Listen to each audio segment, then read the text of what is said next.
My guest today organizes some of Montreal's most luxurious events.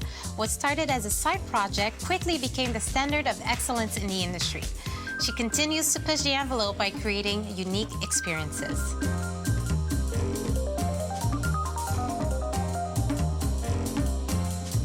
Hi, I'm Maddie Kay. I'm an entrepreneur and an event architect, and I'm passionate about inspiring others to live an inspired life.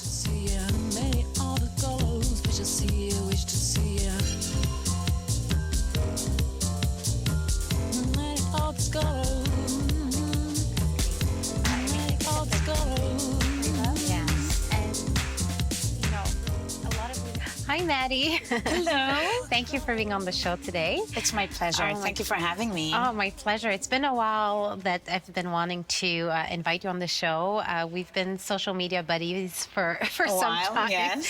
And we have a few acquaintances in common, so you were meant to be on this couch. I'm excited to be on this couch. And you're doing so many amazing things. Before we start talking about Maddie Kay Inspires, which I know you started recently, let's talk a bit about that crossroad. Because I know at some point you come from a corporate world and then you made the switch into event planning. Yes. How did you find the courage to make that jump? Oh my God, I can tell you it was probably the most hardest decision. It was one of the most scariest things I had ever done. Really? And it's just because, you know, it's just like anything else. When you jump into the unknown, you don't know what's going to happen. Your mind, and as humans, we have that tendency of always thinking of the worst case possible rather than thinking of the best case possible. So it was very difficult, and the people around me as well didn't help. I mean, family always, they love you and they're always watching out for you, but for some reason, when it's time to take a risk, they're like, no, not a good idea. They think they're protecting you, right? Absolutely. And you know what? At that time, I just had to listen to my gut. Okay. I had to listen to myself, and I owed it to myself to just do it. Right. And in my head, I even, not just in my head, I had conversations with my husband, and I told him, what's the worst that's going to happen? I've gone to school, I have an education, I have experience, I'm living, I have 2 legs and 2 hands. I'm not scared of going out there and starting all over and working. I'll go get a restaurant job if I have to until I find myself again. So I had to do it, and I'm happy I did, because I've never looked back, ever. It's so far so good. So far so good. It's going to be actually, and I did this when I was pregnant with my son. Okay. And my son is going to be 9 in November, in 2 months. Wow. So in 2 months, I'm going to be celebrating 9 years of being self-employed, an entrepreneur. And I don't know where the time went. Congrats. Thank you. I'm so proud, honestly, just because, you know, you hear women talking about it and saying, you know, we want to do it, we want to be an entrepreneur, we want to be self-employed, but that's where it stops. They don't do anything about it. And in my coaching sessions with women, I tell them, you're going to have to take the first step at one point, whether it be now or 5 years from now or 10 years from now. You got to do it. And that first step is not easy. It's not easy for anybody, not just for you. So if you believe that this is what you want to do, just jump. Just do it. Yeah. So wait, you were pregnant when you made the decision? Yes. That's even more scary. Yes, absolutely it was. Well, I owned my own business for a while. Okay. So I was actually juggling a very successful career, and I was juggling running my own business. Okay. But it reached a point where I was working 24/7. I was working nights, I was working weekends doing my weddings, I was working daytime doing my full-time job, which I was doing really well at. Right. And then I got pregnant. And I got pregnant, and I had to sit down and think, okay, something's got to give, because now there's a baby coming, right? What are you going to do with that baby? There was a lot of thinking and trying to, you know, trying to basically prioritize what's important, and trying to reflect and trying to forecast and see, and what do you want to do? And it was extremely difficult for me, because not a lot of people find themselves having to make a decision between an extremely successful career and a successful booming business. And so in a way I was blessed to be in that position, but in a way it was a very difficult position to be, because you weren't miserable. I wasn't miserable. I loved both. I really did. And to kind of turn your back on a steady income that is actually very good and very nice, and a career that's growing, is not easy. To something that is unstable. Even though my business has been booming and doing good, you know, you never know what happens from one year to the other. So there's no guarantees in businesses. So I took it because I knew I had to make a decision, and the decision was, I'm going to be true to myself. I've always wanted to be an entrepreneur. Right. So I did it. And it was a perfect time because I had that 9 months of mat leave. Yes. That was my financial cushion just to help me. And during those 9 months, at the time you had a choice between 9 months and 1 year. I don't know if it's still the same. But during that period of time, yeah. it is, right? So during that period of time, I told myself, assess. And if you feel that it's not going to happen at that point, go back to the working market. Right. So even though I'm saying I jumped half-ass kind of thing. That's a great time to jump. No, I don't have kids, but I always think, okay, so first kid, that first maternity leave is like a business plan. The next maternity leave is the next business plan. Yes. I feel like it's the perfect time to reassess. Yes, to reassess, you have your time, and I jumped, and within 2 weeks of my son being born, I was doing my first event. First event meaning I had an event. Okay. I mean, I was in business. I had already my contracts. It's just I went back to work. There was no time to sit and lounge. Right. Just because things had to be moving. Now I was alone, and I had to prove that I can do it. Right. And 9 months from then, I wanted to be so confident that it's the right decision, where I wouldn't even have to revisit the decision. Right. And I never did. Oh, good. We never looked back. My husband and myself, we were blessed, and it's my business has grown every single year ever since then. Right. It's not easy. It's a lot of hard work and dedication, but I believe if you want it, you can do it. Anybody can do it. Well, in terms of your husband, since you mentioned him, yes. How has this impacted your relationship? Because I know that starting a business is kind of like having a baby. You know, you have to grow it from scratch, and that can be that could be a bit of a strain on a relationship and on the family life. Yes. How have you guys managed this as a couple? How we managed it years ago when we were together without having any kids versus how we manage it now is very different. I imagine. It's very, very different. But the beauty of it is along the years, I've proven myself to my husband as well, you know, and he realizes and he goes, okay, you know what, Maddie? You were right. I'm not going to challenge you anymore. You want to do it, because you've proven yourself too many times to me, where I'm going to say, this is what you want to do, go for it. Right. But in terms of balancing, I mean, there's pros and cons in everything. And when you're self-employed, the beauty of being self-employed is being able to do your own schedule, being able to call in, I never call in sick, but like, you know, your kids need you, drop everything and you go and pick them up from school. You don't have to ask permission. No. Right. And that, for me, is worth $1 million, is if my daughter is sick, I'm going to stay home and I'm going to be there with her. And, you know, nowadays it's so easy to still do work from home, and with our laptops and computers, we're just always on, and things can go ahead, you know. It was difficult more in the beginning years when there were babies and I just was a new mom and I didn't know how to handle all that and how to juggle it. Right. And I also was alone in my company. Now I have a team, so things are easier. Helps. It helps, but it comes with its own set of issues, you know. It's like anything else in life.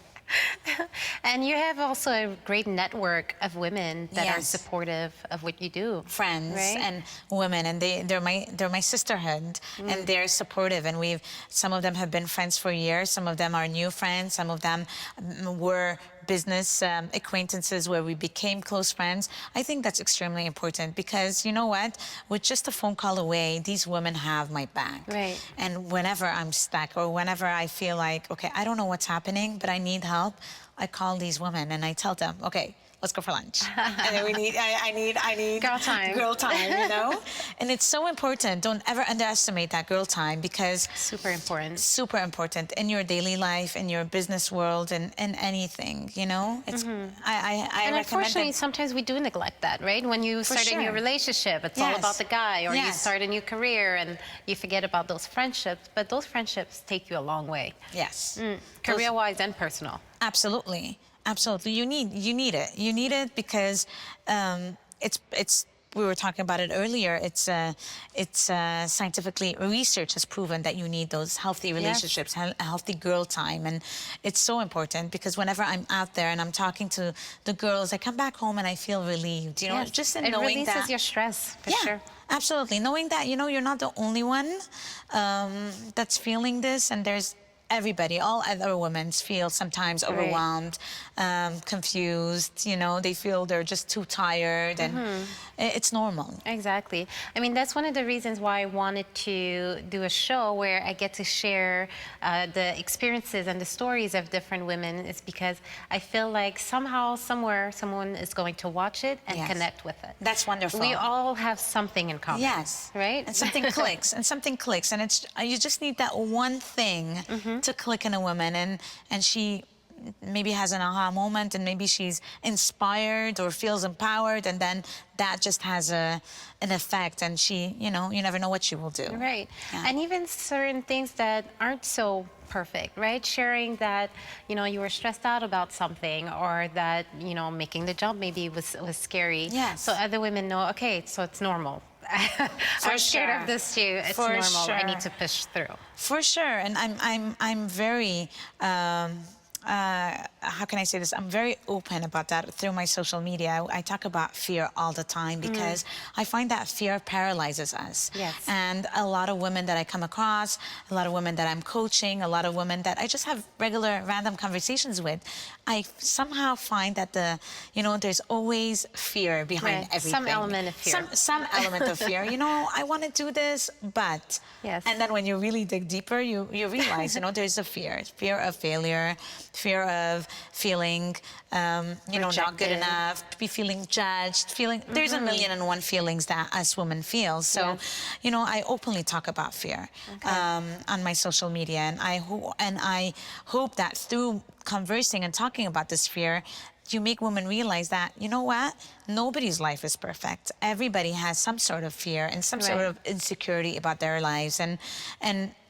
I'm hoping that will allow them to feel confident to just take the next step. And I think it does. You know what? I think it does as well. Especially nowadays, I feel there's a movement. Oh, yes, definitely. That movement is there, and it's a noise. It's happening. It's happening all around us, and I'm happy to hear that because we need more of that. Yes, I agree 100%. I think there's a wave of this female empowerment thing going on. We have so many conferences happening.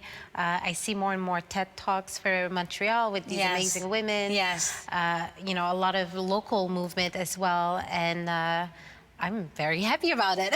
It's important. It's important because I sometimes look back and I think in my 20s when I graduated from college and I started my career, it was a very lonely place. Right. You know, it really was, because I mean, you know, you have your girlfriends, but nobody really takes, you know, that time to sit down with you and talk about that. We were all doing what we thought was the right thing to do. Graduate, get a degree, get a 9-to-5 and start looking for your husband, you know?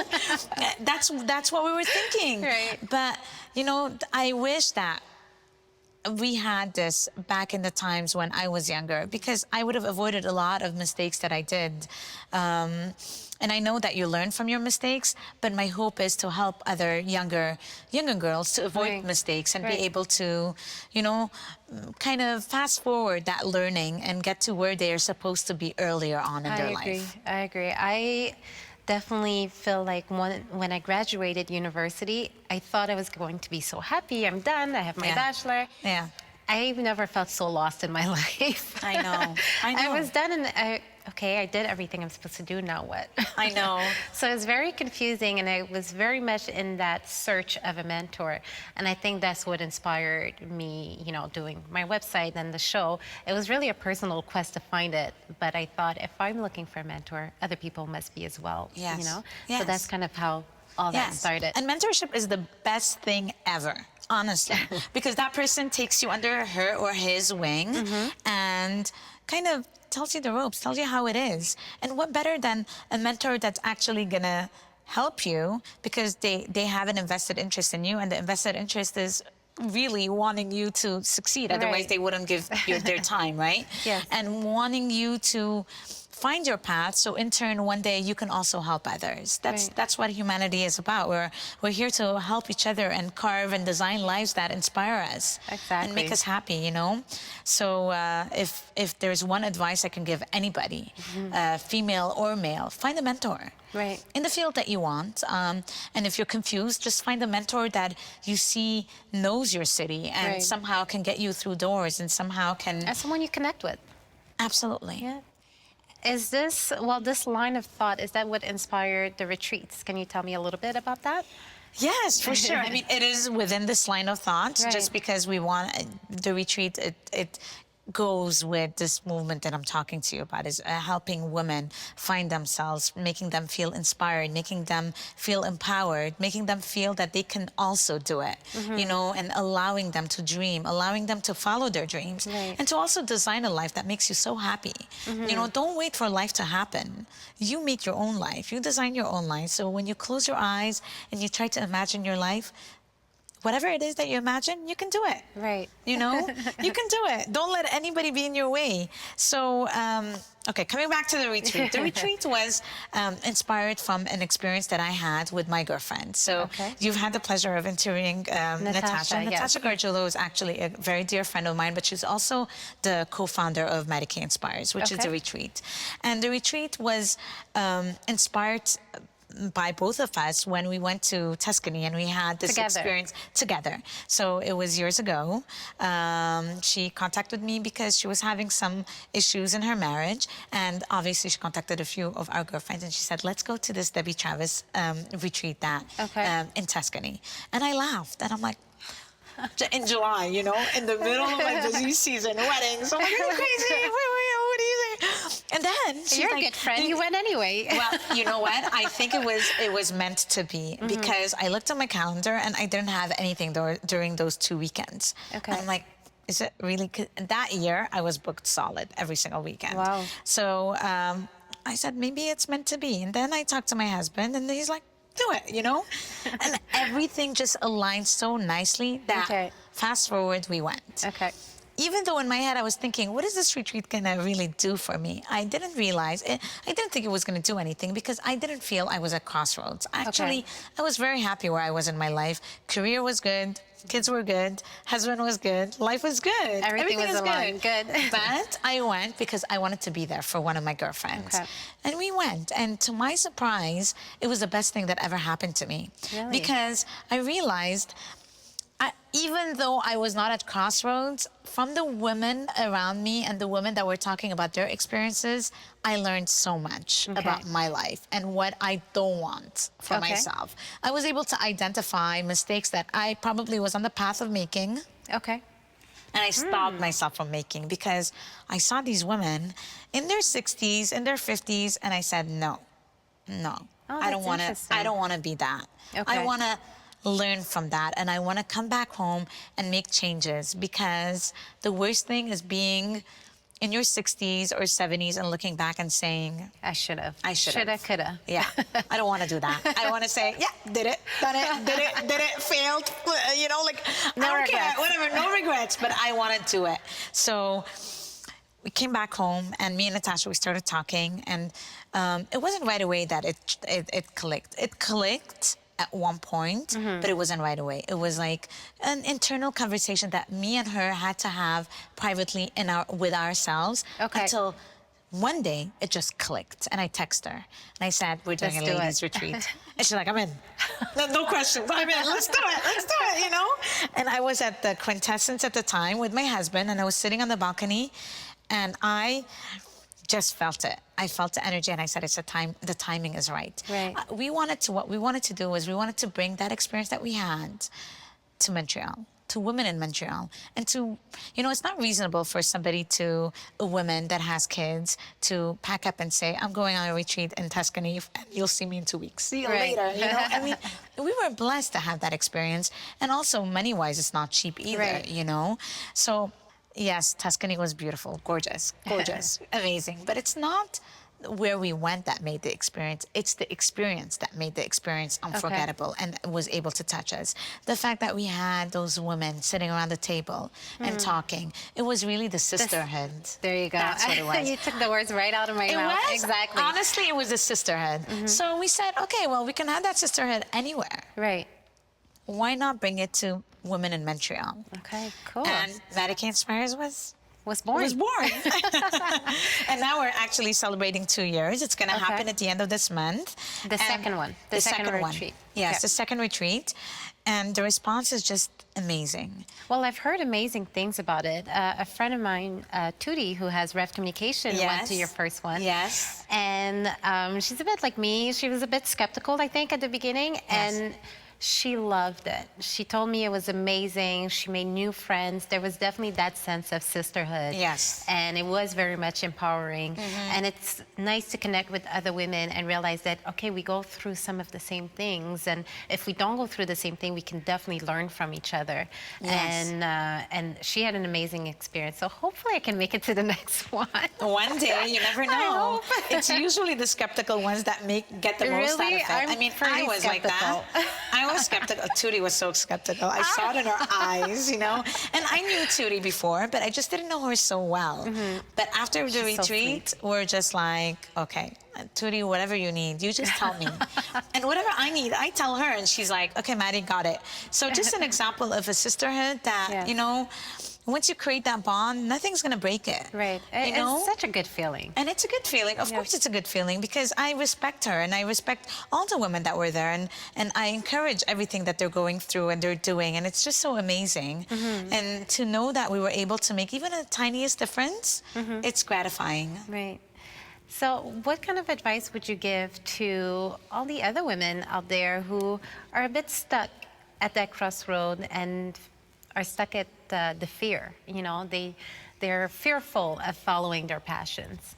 You know, there's two reasons why you're fearful. You're fearful. You're fearful because you're just too busy playing the comparison game, and you're thinking, oh my God, you know, how am I going to get there? Look at that person. She's already doing it all. I mean, is there even room for me and all of that? And the answer to that is absolutely there's room. Stop comparing your beginning with somebody's middle, right? Okay, that's a good point. You haven't even started and you're starting to doubt yourself. Right. Why, you know?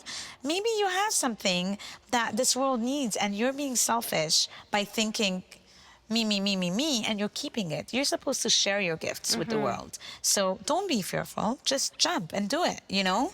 And then the next thing is just you're scared of failing. Well, you know what? Don't worry. People are so selfish. They're not focusing on you. They might focus on you for a second, but then they're going back to me. Because we're so egotistical. We're just thinking about us all the time. Right. You think people are going to be sitting and talking about your failure for, you know? For a year?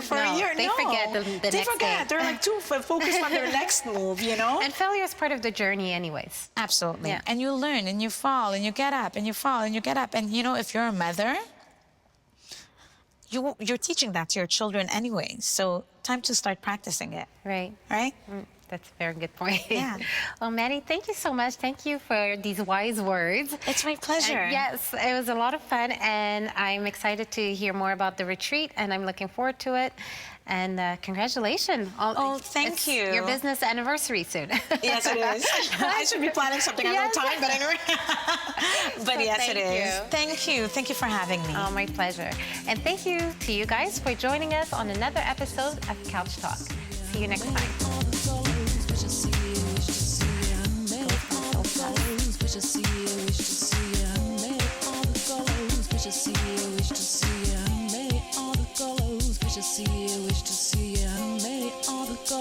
Wish to see you, wish to see you, many all the colors. Wish to see you, wish to see you, many all the colors.